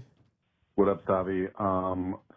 Giving you a ring. I just had a pretty life-changing event happen. Someone in my family died, and I am getting around $9 million. Damn. No. It's in a trust. It's in like a trust fund, so I can't like spend it all right away. That's what everybody says. They're like, you gotta. And also, I know, like, don't tell anybody, but like, I've kind of been telling a couple people, bro. Yeah. Like, just like my girl and like my closest friends. And like, obviously my family knows, but like, some of my family has actually like changed the way that they kind of look at me. A little background about me. I'm a total piece of shit. I'm like a club promoter, but like I'm also a photographer and videographer. but like when I tell people I'm a club promoter, they're like, "Oh yeah," like they kind of discount. I did like study politics. I did none of this work is good. for this guy named Jared Polis. I am like very politically active. Work politically for active, and now he got money. I am like very politically active. Wait, what did he say he did work for? Because that could really inform what kind of guy this is. I did like study politics. I did work for this guy named Jared Polis. I am like very politically active. I really like what you've been doing. But like my question is like, what would you? I know this kind of sounds like I'm like bragging, and that's what. Also, no, you're a club promoter. Tell people is that you're like, a broke club promoter whose fucking aunt slipped down a fucking stairwell and you got a big fucking payout. You're not bragging, but go ahead. They just think that I'm bragging, but really it's just like I was broke as fuck before this, man. Like I was working and you at, didn't like, a earn dispensary, and I've had good jobs too, like working at law firms and stuff. But like I don't know, I'm kind of this is going like kind of long, but I'm sure you're just like, yeah, just like live it up and whatever. But no, I'm not. I'm really open to traveling or getting into a hobby or just like finding something to do, because the only reason I'm getting this money is because my dad was an alcoholic. I'm sorry I'm going really long. And he died, and I'm like the youngest person in my family that's getting this money. But it's going to like everybody. It was around like $500 million. Holy fuck. And if you guys want to, like, this is a whole story, but like, what would you do, man? Like, would you travel? Would you would you act like nothing happened? Like, would you change your life? Would you tell anybody? He must be like, what's so crazy to me is there's anonymous families living with like $500 million. We've probably never heard of this guy. Yeah, it's not an oil tycoon, or you would, you know what I mean? It's like you think you know of all the rich families because you're like, they're so rich, it must be like so like they own everything. No, the ones we know about are the ones that other rich people laugh at for wanting attention. Yeah, because the real rich people like just poorest. buy politicians like secretly. Yes, they don't need to be on fucking Time magazine. Exactly, right? They're not fucking Elon Musk begging to be liked. Exactly, it's like the rich whisper. Yes, right. So it's like why Gabby and I I always joke like, I'm not whispering, like I'm screaming. I got a Prada shoe on. I'm screaming. It's got to say it on there, or it didn't happen. I am not at the whisper level. I'm at the screaming. I get Look that. at this. Look at this. It's something on here because I never had brand names or anything, and that's all I wanted. And now I'm like, totally. Make sure it's on this side. Yes. So I'm screaming. So I guess I don't get like this type of family where it's like, where it's like $500 million. There's families like that, just totally anonymous. Even the biggest piece of shit in the family gets $9 million for no reason, for nothing. Like that's the thing. What do you mean live it up, travel? Like your whole life has been good. You're some rich piece of shit who got to be a club promoter and pretend he was doing political work, but at the end of the day, you knew your family could pay your bills. And he unless knew, I'm missing something, right? He must have known. Like he's saying, like it came out of the blue. It was your father. Like you knew some shit was coming to you. You knew it was happening. Yeah. I've been broke for years. You knew as soon as your fucking dad's liver gave out, you were about to have. You poisoned him. Yeah. No, Pop, don't go to AA. Let's have a couple pops, Dad. Let's have some twisted it's teas, like he maybe. has to have known, but also it's like invest it. So yeah, $9 million. By the way, look, I know this is going to sound insane, and I'm not going to say $9 million is. It's obviously a fuck ton of money, and that. But if you're talking like he's in his 30s, you're never gonna have to like work again. I mean, I guess if you invested and you come from a rich family that knows how to invest things, maybe you won't have to. Like you could invest in the right way and live off your fucking dividends or whatever the fuck. I'm too stupid. I still don't know what to do with money. No, it's terrible. But I just got a 401k. Yeah, exactly. Which is, I feel like I tell people I have investments. Because it is technically, it's investments, thank you. Yeah. But what I would say is, look, if I got $9 million from being broke, what I would do is buy a house I love. Thank you, exactly. And just set up the rest of your life in a way that you can live with those means. Don't live above your means. Don't buy a $4 million fucking thing. Buy a nice fucking $500,000 house that's like your that's somewhere you could see yourself living forever, whatever, raising a family, and just invest it. And like, I guess the rest of your family's rich. If it was me, I would be scared. I wouldn't spend any of it because to me, and part of my getting money, I don't spend that much money because I'm always like, everyone depends on me. If there's ever a fucking emergency, I'll have to fucking figure it out. You're not in that position. Buy some shit that's fucking, buy a house, put money away, invest it. You want to take a vacation, like a hooray, my dad's dead vacation. If you want, that's the other thing. It's kind of morbid to celebrate getting money this way. Travel the world. I mean, I don't know, dude. That's what I would do. I would just buy a fucking house somewhere I like, set up my life, invest. You take a little bit off the top. It's a lesson my brother Levi has always shared with me. Like I sold my first. I got my first script sold 6 years ago for $65,000. It seemed like the craziest amount of money you could get. Of course. I always wanted to watch. Yeah. Okay, but I never thought. I thought if I have a really good deal, and that seemed like a first TV deal. It was just a big thing. Like, this is insane. So I took $3,000. He goes, you have to buy something, a thing that you like, because there's one thing, I watch all these after show. You asked me about God earlier, but I there's really nothing I don't believe in terms of the afterlife or reincarnation or whatever the things I'm open to it happening, but the one thing I take away from all of these conversations is that the material world is fleeting, that it's possible I can see my grandfather in the afterlife, and I hope that is the case. Zadie, I miss you. I'd love to hang out. Okay, I hope that it's the case that I can spend forever with him and everybody else that we love. But if I can see him in the afterlife, okay, great. Let me have a nice watch now. Let me have a car now. If I can't, it sounds like you can't have a car in the afterlife. It does sound like there's certain things that we're not, like the material world is like things is a big part of the world, actually. It is important. It really is like even having a material physical body, like the physical is very actually important because it sounds like through all these things, that's the one thing that disappears. Right. You're just kind of floating there, which You're just sounds spirit. amazing. Yeah. So take a little bit off the top for, like he said, a house. I always wanted a watch. I've always had watches my whole life. I had, when I was a little kid, I had I got the Beauty and the Beast watch where the head of Beauty lifted and it was the digital watch under. And I would always say, Ma, ask me what time it is. Ma, ask me what time it is. So I've always liked watches. So I bought that and I'm like you. The rest of it went, and I always calculated how many months of rent. I said, I just bought myself. Like I have 2 years of rent. Or 18 months rent. I always calculated in rent. Oh my God, I've made rent till next November. Me too. Every show I'm like, all right, how much can I afford? Like every, the studio. This is not everything. that guy. What are we wasting our time? It's not, but I would also say like, just don't go crazy. I hope he goes broke. I guess I'm going to be honest here. It was never money that belonged to you. You're not going to give it away. You're not going to be. You're not going to be altruistic. You're not going to do anything. So I hope live. You know what? Go nuts. Go fucking nuts. Hit Have the fun. casino, brother. Hit the casino. You got this. Hey, here's my advice. Put it all on red. Put it all on red. Yeah. Put it all on red. Yeah. You want 9 or you want 18? Huh? Thank you. Exactly. Exactly. And I wish you well. And if you do hit, give us a couple mil. By the way, we told you to put it on red. Yeah, that's all us. Interesting. That's enough. Hi. Yeah. Go ahead. I'm not going to divulge any information regarding my age, sex, nor location, just for the safety of anyone in my past, present, or future life coming across this and knowing that it's me. Okay. But my boyfriend doesn't vote. He has no interest in voting. Okay.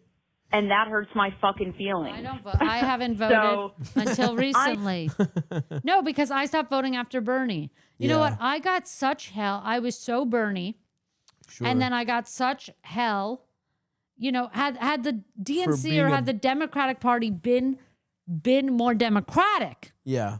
Even if they said, you know what, we got caught cheating it. Well, we know that Bernie got the popular vote. He was the populist candidate, and we rigged it. And we're sorry we were caught. We're embarrassed. I can just like this. Like, listen, an apology. Okay, we're so embarrassed we got caught. We never would have come forward if we didn't. Yeah. We did, and we're sorry. Yeah. Okay, let's start from there. But because it was nothing, and they just steamrolled us, and then they steamrolled. Well, I'm with her. I said, I'm not with this bitch. What is going on? Absolutely. Like they made us guilted us into being with her. Like, I mean, the whole the guilt of it. But to me, I've been poor under both administrations, under Democrats, under conservatives. There wasn't enough of a difference. The checks weren't marginally different that made a difference to our life. The trickle down didn't work either way you put it. And so they lost me after Bernie. When I realized that in my opinion, the Democratic Party and the Republican Party weren't that different. They were all in cahoots together at the top. Well, we're kind of seeing that now. They're both corporate centrist parties. They're corporate or establishment. They work for companies. They don't work for people. When I realized, when that all unraveled, that it's really true that the government works for companies, not for people, they lost me. And I said, if somebody comes around, they have to give me something to vote for. If I'm, it was not healthcare. Healthcare is the main. The crazy thing the Democrats don't do is healthcare is such a winning issue. It's crazy. I mean, you see it, the fact that a healthcare CEO gets gunned down and people are like, nice. Yeah. You know what I mean? Like, that's how much people hate our healthcare system. They didn't get it done. But I agree with you. I think I think your point is a good one in terms of even if you were, and that's if you live in Pennsylvania or Ohio or Florida, maybe your presidential votes count. Now, there are local elections where you could, I was a big Mamdani guy, mostly because... Exactly. But he also gave us something to vote for, Mamdani. And not only that, but also I think it's important that I hope other candidates like that who are unknowns, who are running on issues, who are running on populist issues, I hope that happens across America. So I thought it was important to do that. But maybe there's more to this. Maybe this guy doesn't even have this level of political engagement. But the apathy is real because that's what, and it is true. Voting can help a little bit. It's kind of like therapy. It's kind of like if you do therapy every day, if you do therapy a lot, it can help a little bit. It's not it's not going to do you know what I mean? People are expecting therapy, their whole, it might help a little bit. Yeah. But it's also a bit of a ruse. There's a lot of therapists who are unqualified who got online degrees at Phoenix U. Sure. And now it's so it's true. And also, it doesn't help if you go to therapy and you don't practice any of the shit you do in therapy. It doesn't matter. The same way, you can vote, but if you don't do anything to make your actual community better, it doesn't really matter that much. Yeah. But what else? Let's see what she has to say here. Let's see if And that hurts my fucking feelings. So she sounds crazy. I know he has the same political beliefs as me. It shouldn't affect her this much. Oh, for the most part. I mean, maybe he's not as crazy on I don't fucking know. I don't know. He doesn't talk about anything like that. And he's not passionate about anything like that. And it's a really big fucking part of me. You know what I mean? Sure. So then break up. You sound scary. Full blown. Why does it? It's ridiculous. Wait, rewind. Sorry, I was talking over her. I do this. Democrat. Full-blown Democrat is what she said. She said she's a full-blown Democrat. But she's part of the problem of the Democratic Party. Yeah, thinking it's just voting that matters. No, but also yelling at you. And not talking to you. And also being, it's why don't you vote? Right. He doesn't talk about these things. Have you asked him? And you're just mad at him instead of trying to understand where he's coming from. Is there any more? That's basically the gist. Okay. I mean, listen. The apathy is real. The system has fucked us over and over and over. The apathy is real. It's hard to still have faith. That said, yes, people should continue to try and move the needle, even if it's at a molasses pace, millimeter by millimeter. Yeah. But I think that if it's this big an issue and you're identify as a Democrat, that's your identity. Sure. Which is a problem. I can't imagine. I think that's a problem for sure. It's a little embarrassing. The mainstream Democratic Party is like we just said, it's a corporate centrist party. They fumbled the bag over and it's the fumble of the century. For sure. So, but I think getting down to brass tacks within a relationship, yes, instead of being angry at him and sort of, like you said, guilting him and, you're a bad person if you don't vote for Kamala or whatever, you're a bad person if you don't vote. why don't you, if you guys are so aligned, why don't you have a real discussion about it and why like aren't see people where he communicating? Because I have that, I've said the same thing where I didn't vote for I'm in New York, right? I didn't vote for Kamala because I thought there were some real problems I thought there should have been an actual primary. I thought the Democrats' position on Gaza was fucking insane. Yeah. I thought there were so many things that I couldn't support this party. And I had the luxury of doing that because I lived in New York. Yes. If push came to shove and I lived in a fucking swing state, I probably would have voted Democrat because I didn't want Trump. All the shit we're seeing now, I didn't want. But I had that luxury, right? So it's like, now some of my friends are mad at me that I didn't vote for Kamala even here, where I'm like, it's completely symbolic here. So just talk to them. Where do you guys live? Do you live in a specific district where it doesn't fucking really matter? And then if you think it's important for him to vote, even if his vote's not going to really move the needle, and if he doesn't like these parties, but you think voting's important, can he vote third party, right? I've voted third party before in my life. It's like depending on the elections. Right. If what you're saying is you just want him to be civically engaged, being bitter about it and being pissed off is like not the way to go about it. Talk to him about it and see if there's a compromise. With all of these calls, the approach is off. Yeah. The relationship approach. It's true. A lot of it comes down to you know what? The communication is king. Talk to your wife if her job sucks. Yeah. Okay, is she unhappy with it? Are you unhappy with it? Are you embarrassed by her? Have the hard conversations. Okay, be prepared to hear things you didn't want to hear. Okay, is your boyfriend not voting? You don't wake him up waterboarding him to vote. You have a little conversation. Yeah, I agree. I mean, what is gone?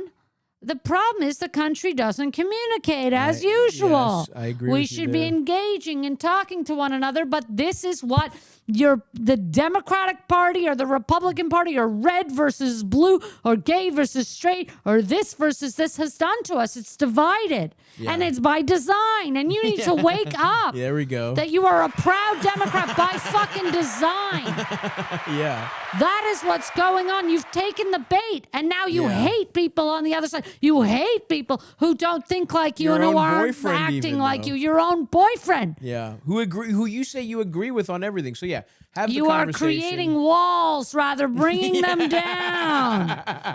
Bring the Berlin Wall down. Have a conversation. Bring it down. We have a lot more in common than we have different. I agree with that. Yeah. Absolutely. You could tell she's got that annoying, like... That's terrible. Voting's going to solve everything, kind of that quality in her voice. That, like, guilting you about... It's like I had an ex who was vegan. Mm-hmm. And so I told her I was vegan. But I was lying. I was vegan at the house. I've been kosher my whole life. So vegan at the house, kosher at the house. Yeah. When I go back to my mother's when I wasn't kosher, okay, I'm kosher in the house. What do I care? I wouldn't bring unkosher food into the house. Sure. So I'm like, okay. Yeah. And one day I had a trip. I was on the road. This is years ago. And I came back and she wasn't home yet. I beat her home probably by a few hours. Mm-hmm. I said, I'm getting a steak. I picked up a little steak. I picked up a little... You cooked it in the house? A little kale. Yeah. But she wasn't going to be home till like minute. Like gotcha. We were texting on the way home. Like her flight. Like I was like, perfect. On my way home, I'm going to pick up a little steak, a little kale, some garlic, get a dressing going. I made the steak 3 minutes one side, a little salt and pepper, 3 minutes one side, 2 minutes the other. Sure. Medium, perfect. Good stuff. Okay, I made my dressing for the side. I massaged the kale, massage with oil. I put some Dijon, honey, garlic, lemon juice, made a nice dressing. Beautiful. Okay, threw it on. Beautiful Okay, had a stuff. little roll on the side. I bought French bread. She walks in. Her flight wasn't something. It's like out of a movie. I was caught cheating. So, and I'm eating. I'm like, you're eating a steak. And she's like, you're eating a cow. She comes in, yelling. She's like, you're killing a cow. You're killing a. Don't you care that you're killing a cow. I'm like, bitch, I barely care if people die. Like, no offense, I have 5 brothers. If I lost one of them, I don't want to lose any of them. If I lost one, I know I would move on and my life. No, I don't want to. But I have. I don't want to. I love them all. But I could move on, and my life would rebuild. Okay, never mind a cow. I never even met. I have no rapport with. The approach to her. Was she completely shocked? No, she was so mad at me. You're eating a cow. Did she know you ate outside of the house? People have told her. There's a couple of pictures and stories I've been posted in where it's like, I'm like, oh, it's a vegan pepperoni slice. The pepper. It looks very realistic. They're doing great things. It's mushroom. They're doing great things with the vegan pepperoni. I'm telling you. Whatever. Good luck to this lady. Just talk to him about it. See where a little communication. You got something fun for us? Get a dialogue going. Here to go, Eldest? Yeah, let's send on a note of hope here. Oh, here we go. A note of hope. Hey, Stav. Hey, Eldest. Any guests? I remember in one episode a while back, you said if anybody has a success story from like the advice given on this podcast to call in. Yes. And I'm not 100% sure if this is what you meant when it comes to the lesson, but I hope it counts anyway. So I'm 28. I'm bisexual, male. No. And I haven't had sex with any girls in like 3 or 4 years. Okay. And it's really just because you're gay. I really like getting my ass fucked. Yes. And I would say hell yeah. I was having sex at like a higher rate than my straight friends. But for, essentially a gay man, I feel like, I should have been doing way better. You're a loser because gay honestly, guys fuck a lot, sure. I thought because I live in like a pretty conservative city, I thought it was, racism because I'm not white and I live in the white section, But I saw your episode where the guy called in and said that like, hey, nobody wants to fuck me because I prefer to use condoms and I'm not on PrEP. And I realized like, oh my God, like you said in your advice to him was like, put in your bio, like, listen, I'm only comfortable using condoms or whatever. And that's what I had. So I realized, like, okay, I got a fucking PrEP prescription and I've been getting this fucking pussy torn open. Life is so fucking good. I hope that this brings you joy and, like, I hope it brought him a lot of joy. This counts, in terms of the feels good. Literally, I just had 3 guys leave my apartment. I took like 4 loads and one in the face, and we did unspeakable things by God. That's the ones you told us about. All thanks to the advice of your podcast. So, wow. Really huge thank you, Stavvy. Sure, man. If this makes the episode, I'll die. It did make the episode. Love. Congratulations. Oh my God. Is that a feel-good story? Yeah. Is that a feel-good story? He took 4 loads? Is that an unbelievable story? All thanks to us now, making fun of a guy who wanted to use condoms on another episode. Oh, that's a feel-good story. I'll say this. I wish you well and leave women alone. I'll say that. I'll tell you, the bisexual is over, okay? You leave women alone and you have yourself a good time. Wish you well. That's beautiful. That's a beautiful sentiment to end on, I think. Congrats to our friend for getting his ass fucked way more. Yeah. Equal accomplishment. Congrats to Robby with her Netflix special out. I think it's neck and neck. Wake up only on Netflix. I am Robby Hoffman on Instagram. Thank you so much. Thank you for doing it. It was so fun. Go watch the special, and we will see you guys next time. Bye-bye. Thank you. I'll also be on tour, I forgot to say. If you want to continue to add, I'll be on tour. I forget about it. Just turn it off. And you can add it. I'll also be on tour, but I don't know if it's going to be sold out. I'm only doing 8 dates. People go, that's it, you're not coming. No, because I can't wear out. Yeah. I do a lot when I think perform. You're right. Yeah. I do a lot, and you're getting a great show. And no, I don't add more shows. I'm not, whatever the shows are, they are. And by the time you're watching this, they might be sold out. There's only 2 cities we would add a second show in New York and Toronto, potentially. Okay. But I've said no, so maybe we didn't add them. Okay. So if you're watching and you go. It's So maybe possible. maybe I you don't can like to see wear her. out. I like to give a good show, and then I like to get a snack and go to bed. I respect that. I wish I drew further boundaries. We'll be on tour for eternity, pretty much. But yeah, see us on tour. See Robby You on take tour. a bus? We just started doing a bus. How's the time. bus? It's I the do best. wonder. Oh, really? It's the best. It depends on how we sleep like babies on it. Some people can't No, sleep. it's supposed to be very good I for fucking sleep, love it. rocking. Yes, it's incredible. Because I always, as a child, I fell asleep in a car or on a bus all the time. Oh, then I think you'll love it, and it'll be a way for you. I think you'll be able to add You more do shows. more, and right? do more. I do think a bus is way less hectic than airports. Yeah, airports are brutal. So something to think about. Okay. Go see her. Go watch the special. We'll see you guys next time. Bye bye.